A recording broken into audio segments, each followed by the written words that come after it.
দেখেছি, বিএনপির শাসন দেখেছি, জাতীয় পার্টির শাসন দেখেছি, কিন্তু ইসলামের শাসন দেখি নাই।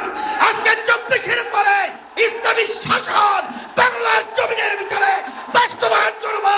সংসদ ইসলামের পতাকা পথ করে উঠতে থাকবে। এই অন্তর্বর্তীকালীন সরকারের প্রধান তিনি কিন্তু বলেছিলেন, জাতির কাছে কমিটমেন্ট করেছিলেন যে আমাদের 3টা দায়িত্ব, একটা হলো সংস্কার, এরপরে দৃশ্যমান বিচার, এরপরে জাতীয় নির্বাচন। কিন্তু দুঃখের মধ্যে বলতে হয় আমরা সেইভাবে সংস্কার দেখি নাই, দৃশ্যমান বিচারের অগ্রগতি দেখি নাই, কিন্তু নির্বাচন জাতীয় রোডম্যাপ আমরা দেখেছি। আমরা বলবো যে আপনারা জাতির সঙ্গে মনের আশা আকাঙ্ক্ষা পূরণ না করে আপনারা ক্ষমতায় থেকে আমাদেরকে হতাশ করেছেন।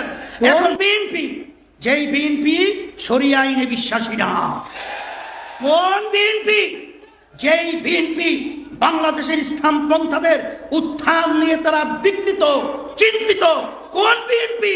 তারেক রহমান বলেছেন এই বাংলাদেশের মধ্যে মৌলবাদের অভয়ারণ্য হতে দেওয়া যায় না, বাংলাদেশকে মুক্ত করতে হবে এবং বাংলাদেশের মধ্যে ইসলামের পতাকা আজকে সংসদের মধ্যে উড্ডীন করতে হবে, বাতিলকে বঙ্গোপসাগরে নিক্ষেপ করতে হবে। আসসালামু আলাইকুম।